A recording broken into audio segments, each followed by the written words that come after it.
Expressando, então, matematicamente as diferentes parcelas que apareceram no vídeo anterior, associado ao balanço de quantidade de movimento, nós obtemos, para a direção x, a equação diferencial que é apresentada aqui. Essa equação ela tem os termos de transporte associado à convecção, taxa de entrada e saída de quantidade de movimento por convecção, a parcela associada à taxa de entrada e saída devido ao mecanismo de difusão.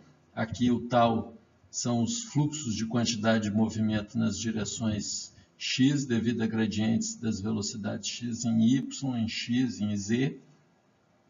O termo associado ao somatório das forças, aqui são consideradas duas forças, as forças associadas à diferença de pressão e a componente da gravidade na direção em que o balanço está sendo desenvolvido, e, finalmente, a parcela de acúmulo.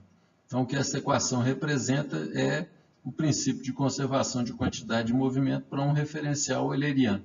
Taxa de acúmulo igual às taxas de entrada menos saída por convecção e difusão, mais o somatório de forças. Essa equação, na forma que ela está apresentada aqui, ela é absolutamente geral, ela vale para regime laminar, turbulento e vale também para fluidos de qualquer natureza. No próximo slide, nós particularizaremos essa equação para o caso de fluidos newtonianos, que são aqueles que seguem a lei de Newton da viscosidade. As expressões matemáticas para a lei de Newton da viscosidade no sistema de coordenadas cartesianas, elas são apresentadas aqui. Nós temos as 9 tensões, sendo 3 delas tensões normais e 6 tensões de cisalhamento. Se nós substituirmos, então, essas definições dessas tensões na equação anterior, nós obteremos, então, equações de conservação de quantidade de movimento válidas para um fluido newtoniano. Então, procedendo a essa avaliação, essa substituição, nós temos as parcelas devido à convecção, as parcelas agora devido à difusão foram transformadas usando as equações da lei de Newton da viscosidade. Observe que agora essa versão é específica para um fluido newtoniano. Os termos de somatório das forças, e isso aí igual às taxas de entrada e saída de quantidade de movimento. Essa equação é uma equação geral que representa, então, o princípio de conservação de quantidade de movimento para um fluido newtoniano. Essa versão que está apresentada aqui é chamada na literatura de versão conservativa, e é essa versão que utilizaremos para desenvolvimento de um algoritmo computacional para determinação de perfis de velocidade de fluidos nos sistemas de nosso interesse. Nós podemos, então, reescrever aquela equação anterior, fazendo alguns desmembramentos das derivadas que apareceram anteriormente. Particularmente, foi desmembrado o termo associado ao transporte por difusão. Os demais permanecem semelhantes, as forças associadas à diferença de pressão e gravidade, e o termo de acúmulo. Então, isso aqui é uma outra forma de reescrever a equação anterior, agrupando as parcelas ou desmembrando algumas parcelas relativas aos gradientes de velocidade. Uma outra maneira de escrever a equação, então, é essa que é apresentada aqui. Temos os termos de convecção, os termos de difusão, somatório de forças e o termo de acúmulo. Essa forma é interessante porque nós vamos constatar que a equação de transferência de calor ela vai incluir termos bastante semelhantes a esse aqui, mas não vai ter essas parcelas, que são exclusivas ou específicas da conservação de quantidade de movimento. Quando formos, então, propor um algoritmo geral para a solução dessas equações, nós vamos propor um algoritmo para a solução de equações dessa natureza, e essa parcela que está aqui, ou essas parcelas que estão aqui, elas vão ser denominadas genericamente de termo-fonte.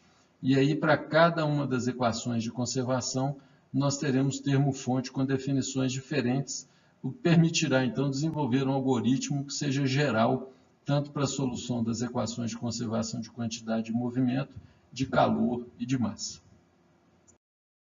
Uma outra maneira de expressar matematicamente o princípio de conservação de quantidade de movimento, aqui no caso para a direção x, é essa que está apresentada aqui. As colorações aqui dos termos estão associadas à sua origem. O termo de acúmulo transporte por convecção, uma parte da difusão, que aparece aqui embaixo também para complementação, termo associado ao gradiente de pressão e um termo fonte. O que esse termo fonte vai conter? A parcela restante da difusão, que não pode ser escrita nessa notação, e a parcela associada à gravidade. Vocês notem que a versão que procuraremos desenvolver o algoritmo para resolver será para esta equação que está aqui. Curiosamente, todos os princípios de conservação eles podem ser expressos através dessa equação geral, escolhendo adequadamente o que são as variáveis envolvidas, né? O que vai ser, por exemplo, no caso de transferência de calor, vai desaparecer viscosidade, vai aparecer um termo associado à condutividade térmica e calor específico. No caso de transferência de calor, o gradiente de pressão não entra. Então, teremos diferentes versões para essa equação, mas todos os princípios de conservação podem ser escritos nessa formulação geral, através de escolhas adequadas das definições dos termos e também do termo fonte. Então, aqui temos a versão ao longo da direção x para um fluido newtoniano.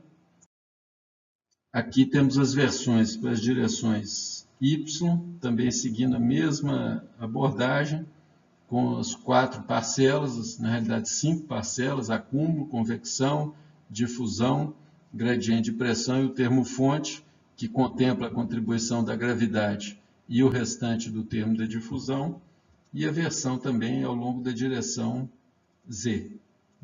Vocês observem que as 3 equações elas são bastante semelhantes e a mesma coisa vai acontecer nas equações de conservação de energia e nas equações ou na equação de conservação de massa, como veremos a seguir. Aqui nós temos a equação geral de conservação de energia, expressa em função da entalpia, termo de acúmulo, transporte convectivo, termo de difusão e o termo fonte. Esse termo fonte vai ser definido de forma adequada para contemplar os fenômenos, por exemplo, geração de calor por reação química, algum efeito térmico associado a efeito Joule, pode ser introduzidos nesse termo fonte. Como temos aqui uma relação em função da entalpia e o outro termo de gradiente em função da temperatura, é conveniente reescrevermos essa equação usando apenas uma variável dependente, ou só a entalpia ou só a temperatura. Então, nós temos algumas relações auxiliares que vão nos permitir fazer essa associação. Então, a definição da termodinâmica é que o gradiente de entalpia é igual ao produto do calor específico vezes o gradiente da temperatura. Então, usando essa relação, a gente pode reescrever essa equação, toda ela em termos só de entalpia. A versão que obteremos é essa que é apresentada aqui. Vocês notem que agora o termo de difusão, que era em função da temperatura, passou a ser expresso em função da entalpia. É possível também obter essa versão da equação usando como variável dependente a temperatura. A mesma equação que foi apresentada anteriormente, descrita em função de entalpia, ela pode ser reescrita utilizando como variável dependente a temperatura. Para isso, nós pegamos a equação geral de conservação, que tem termos com entalpia e com temperatura, usamos uma relação da termodinâmica, associando variação de entalpia com variação de temperatura, e podemos reescrever, então, a equação agora de conservação utilizando como variável dependente a temperatura. Essa é uma outra forma de representar. A escolha entre uma e outra vai depender de quem estiver desenvolvendo o modelamento. Em algumas circunstâncias, uma versão se torna mais conveniente que a outra, e aí é a experiência do modelador é que vai determinar qual que é a mais conveniente. Em algumas situações, para dizer a maioria das situações práticas de engenharia, elas envolvem turbulência, e aí normalmente para modelar essa turbulência a gente precisa de algumas equações adicionais que são chamadas como modelos ou equações de conservação relativas a modelos de turbulência, e essas equações elas também podem ser reescritas ou escritas de forma semelhante aquelas de conservação de quantidade de movimento e de energia. Finalmente, nós temos as equações de conservação de espécies químicas, aqui escrita para uma espécie química I. A forma geral dessa equação, onde M aqui vai representar a fração em massa dessa espécie I, seria a concentração dela. Pode ser escrita também no termo de acúmulo, termo de transporte convectivo, difusão em termo fonte, e aí é mais uma vez fácil de se observar a semelhança entre as equações todas que foram apresentadas, expressando os princípios de conservação das diferentes grandezas relevantes.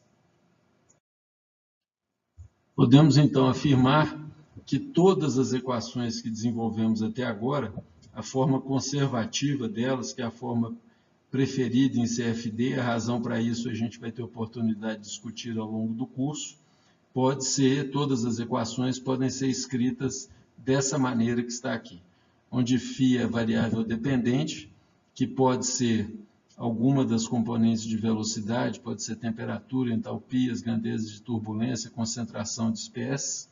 O gama é um coeficiente de difusão que está associado a essa variável, então vai ser a viscosidade, no caso de conservação de quantidade de movimento. Então ele é ajustado também a cada condição, a cada princípio de conservação, o mesmo acontecendo com o termo fonte. É importante salientar que é possível também descrever a equação de conservação global de massa através da escolha de φ igual a 1. Fazendo isso, é possível, então, zerando esse coeficiente de difusão, é possível também representar a equação de conservação global de massa, que é a equação da continuidade. Então, basicamente, se conseguirmos desenvolver um algoritmo para a solução dessa equação, nós podemos aplicar esse mesmo algoritmo para resolver problemas que envolvam transferência de quantidade de movimento, de calor e massa simultaneamente. Uma outra maneira de representar as equações de conservação é uma forma que é chamada de não conservativa. Ela é obtida através da combinação da forma conservativa da equação com a equação de conservação global de massa. Então, a forma conservativa ela é apresentada aqui. Se utilizarmos, então, desmembrarmos esse termo da derivada aqui, utilizando o conceito de derivada de produto, nós podemos reescrever essa equação nessa forma que é apresentada aqui a seguir, identificar esse termo que está aqui dentro deste retângulo cinza como sendo a representação da equação da continuidade, e aí nós sabemos que o que está dentro desse colchete vai valer 0, e aí podemos obter uma outra forma da equação de conservação, que é chamada de forma não conservativa. Eu saliento que os métodos numéricos normalmente dão preferência à forma conservativa das equações de conservação. Isso torna a solução delas mais estável e facilita o processo de determinação dos campos de velocidade, pressão, temperatura e concentrações. Antes de encerrarmos esse capítulo de introdução, é interessante apresentarmos uma breve classificação das equações que foram discutidas anteriormente, através da análise da natureza das coordenadas envolvidas. Uma forma bastante simples de interpretar essa natureza das coordenadas foi proposta por Patanka e, no meu ponto de vista, é uma maneira mais simples de entender do que aquela que é apresentada tradicionalmente nos livros de métodos numéricos.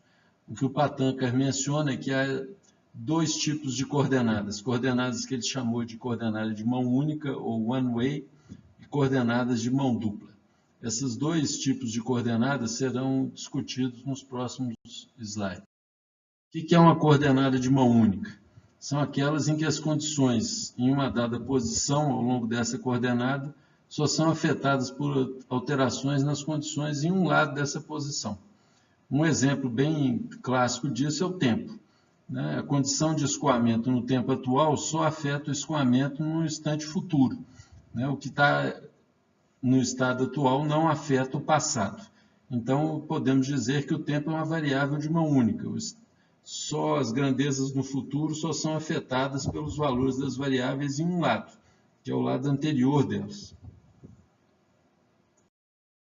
Já as coordenadas de mão dupla, as condições em uma dada posição são afetadas por mudanças nas duas condições em ambos os lados dessa posição.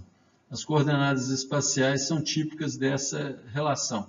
Se examinarmos, por exemplo, transferência de calor através da parede de um forno, nós veremos que a temperatura ela é afetada tanto pelos valores de temperatura em coordenadas que estão à esquerda desse ponto, quanto os valores que estão à direita desse ponto, ou acima e abaixo, ou na frente e atrás.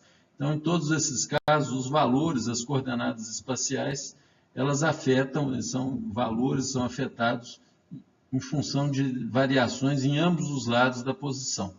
A implicação relevante disso é que na hora de desenvolvermos os algoritmos, é importante fazermos essa identificação, porque isso propiciará o desenvolvimento de algoritmos mais otimizados quando temos um ou outro tipo de coordenada em jogo.